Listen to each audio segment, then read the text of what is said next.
nerfs to raids, improvements to bundles, redstone changes, and much more. Hello there, Ray here, and we got a brand new snapshot for 1.21.2 upcoming Java edition. This is 24W35A. This snapshot brings changes not only to the game, but also a lot of bug fixes. They made some improvements to bundles, so now when you hover over top of the bundle, if you want to access one of the items inside, instead of using your number keys to move to different items within the slot, they now change it so you can use your scroll wheel to scroll through all the different items. This is actually much easier to do, because typically every mouse has a scroll wheel on it, rather than the number keys, which are a little bit harder to reach on the keyboard, especially if your fingers are on the WASD keys. And once you have scrolled over to the item you want, if you just right click, you can pull that specific item out of the bundle. Now the reason why they did this whole scrolling thing rather than number key thing is because you actually use the number keys to move items from your inventory into your hotbar down here. So if I hover over this bundle and push 2, it's going to go to the 2 slot down here. Pushing 3, we'll put that one in the 3 slot. You can even switch items within this, so I can switch this item with that item, however you want to easily move stuff around. And this wasn't possible with the previous number keys being used to select items within the bundle. And I also seen a couple of you guys suggest this scrolling improvement over the number pad in my recent community tab poll. For those of you guys that have the bell notification turned on while also having it set to all, you'll get informed about these community posts. And I did a poll asking, do you guys like the recent new bundle changes? And you can see the majority of the people liked them, but only for early game. Second place was people that liked them overall, as you could still use bundles in later game to hold different workstations directly inside of your inventory here without having to constantly place it on a shulker box to pull out these items that would just take up too much room in your actual inventory. Besides workstation, you can also carry a small amount like a redstone in case you need to fix something, or just some basic items like iron, string, and bone meal, or even some wood, rather than having those items fill up all your other slots which you might be using for a certain build. But for most things, people can definitely think how they would work early game when you're traveling, picking up tons of new items and not really having a base or a shulker box or ender chest to put them into yet. Now 8% of people did not actually like new changes, and I was actually pretty surprised that people didn't like it because it felt like they were making some improvements. A lot of people wanted them to just open up like a backpack or a shulker box, so you can easily grab stuff out of them. But remember, the developers don't want the bundles to replace shulker boxes, so they can't be too easy or too useful, especially if they're designed for early game and are relatively cheap to build. Which some people complained about, they actually like the rabbit skin over the leather, even though you can make rabbit hide into leather. This is what makes it more useful than just having rabbit hide. That way you can get the leather for not only rabbits, but you can also get them from other things like cows and even horses, which makes the bundle easier to get throughout whatever biome you're traveling. But there does still seem to be a problem where if you have items towards the end of filling up a bundle, such as this piece of leather, but if I remove this piece of leather, notice how everything slides back so you can actually see more items. As soon as I put in this item here, it all of a sudden leaves this really big gap with no items showing. If they would fix that, then you could see a bit more of your items. Otherwise, you could purposely just leave only 12 unique items in your bundle. That way you can easily see everything that's inside them and then just make a second bundle. You don't have to guess what's in the other slots that can't be seen. They also changed several things with the bundles, such as when you rename the bundle, the name will no longer just go off to one direction, but instead be centered on it. And things that are renamed inside will also show up, with rare items now having their text also being colored. And if you put overstacks in your bundle, the bundle's progress bar won't go off the page. But what do you think of these new bundle changes? Plus, I really enjoyed reading all your guys' comments about what you thought about the bundles and how you think they could be improved upon. And on my post about being behind on videos, thank you for all the amazing comments and thoughtful words. So in 1.21, they tried to make it so that raids couldn't be instantly completed just by having the raiders spawn really far away from the players so that they would instantly be removed. Yet the game thought you actually completed the raid, and if you even killed a raider during this process, you could get the Hero of the Village advancement. In order to try to fix this problem, they made it so that the raiders could only spawn in with so many wide levels of the actual village. Our village is hiding over here. But with that change, it also broke it so that when it came to the different areas where it can spawn in the raiders, as it tries to first spawn them out 64 blocks, then 32 blocks, and then lastly very close to the center of the village. This very center area was messed up so that it would only spawn in raiders at the same wide level as the actual village, where the other rings would spawn them up this high, which was causing the problem that if you would start a raid on a small island, it's possible the raiders couldn't find this platform because the villager might be a little bit higher or lower than this exact Y level.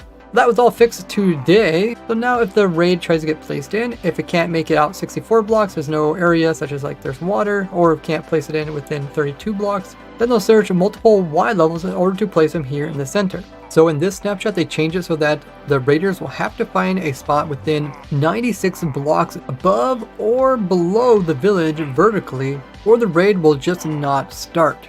Now, as you guys know, I've designed a multitude of different type of raid farms throughout the village and pillage snapshots and updates, including the first raid farms of some types. And in the raid farms where we have the raid outside of the area of where the raiders are, in order to get the ominous bottles, we purposely move the village center way down low so that the village cannot detect the actual raiders, and that way they're technically outside of the boundaries and we can get the bottles. But because of this new limitation of 96 blocks, it's likely that the villager being way down low will still be able to detect the raiders, and if you move the villager any further, then all of a sudden it will be out of range of your spawning platform. Therefore the villager down below will think there's no place to spawn in the raiders, so you might only get like one wave to come through. So the strategy might be to actually do all the waves except for the last wave, and then just move the last wave out of the range and then kill that one to get more ominous bottles. Or it's possible just to move the raiders a little bit higher up so that they're out of range and then just kill them there. Now, beside this change, they also made it so that it is a lot less likely for raiders to not find a location to actually spawn in. So that means it's more likely for them to actually find one of these places to spawn in.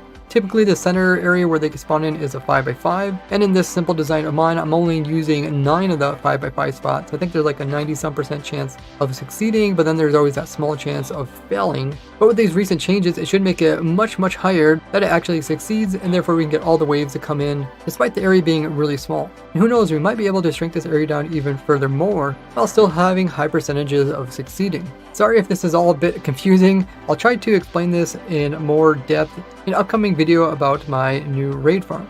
And I will be live streaming working on my new raid farm after you guys finish watching this video. So check me out with the link down in the description to my stream. And I even have a testing server open to all my viewers, so you can check out all the newest snapshot stuff on there. Now, in the redstone experimental snapshots, there was a problem with observers not detecting the change of redstone dust on top. So if I would turn on this redstone dust, it should create an update that goes down and updates this piston over here, but the observer was completely ignoring these redstone changes. So now this will work once again. So there was a problem with the recently added in salmon that come out with different sizes. When you turn on their hitboxes, they're actually all the same hitbox size, despite them being different visual sizes.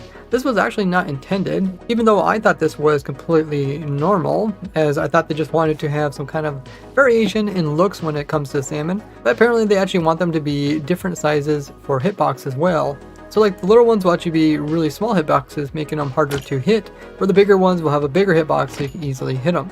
Now this shouldn't really have any impact on my salmon farm or my other water mob farms, which you can check out here, linked below.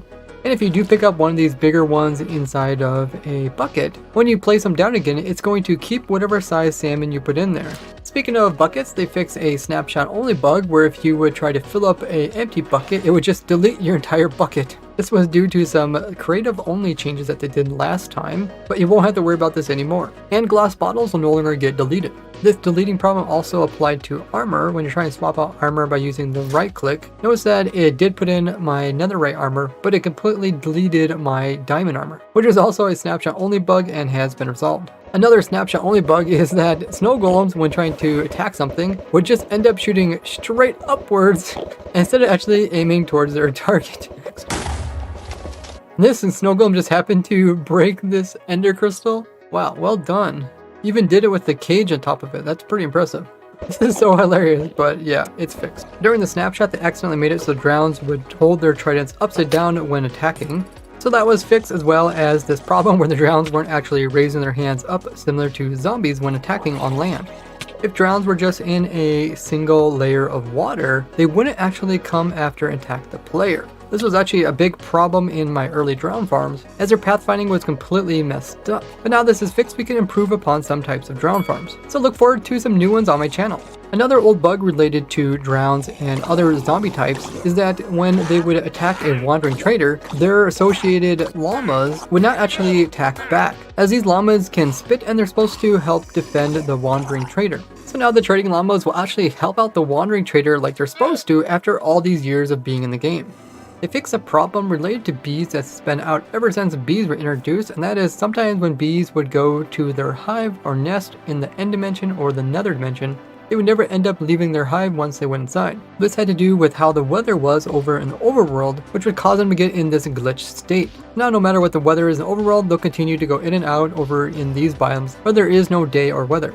Also, if you silk touch some bee nest or hives, there was no way of really telling if there was bees inside. So now they added in an extra lore to let you know. And if you pick block one of these hives that are full while you're in creative mode, this is supposed to give you an item that has the honey already inside of the hive, but if I place this down, we weren't actually getting any honey and there was no honey in the image. So after this fix, you can now get these honey-filled hives as item form in creative.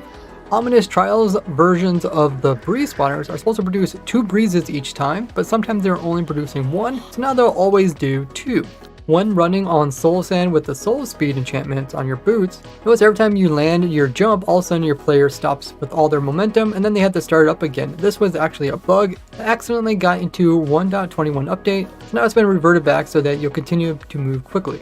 They accidentally introduced it so that the cooldown on food like chorus fruit, which you can't eat too fast. So normally when you get done eating it, there'll be a cooldown before you can eat it again. But this cooldown would trigger every time you just attempt to start eating it, even if you would stop halfway through. Which means if you wanted to eat it after accidentally failing to eat it, you would have to wait for the entire cooldown, which is not intended, so they reverted back to the way it was before.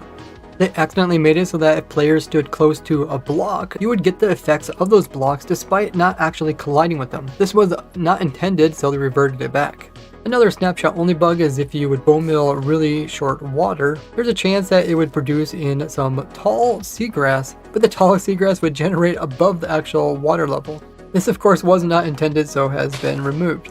Items that are enchanted will once again show that they're actually enchanted, instead of sometimes looking like the unenchanted version. They also fix a few bugs related to maps, like how the color of different blocks show up on them. Now when in creative mode, normally you would ignore the bubble columns, but during these snapshots they accidentally made it so that creative players would get affected by them, so now they removed that so you can easily build around them without constantly getting shoved upwards. The game will no longer crash in snapshots due to shader changes. Now come chill during my live stream over at Twitch, or check out this playlist about weird glitches I found over the years. And I will see you all in the next one. Bye bye!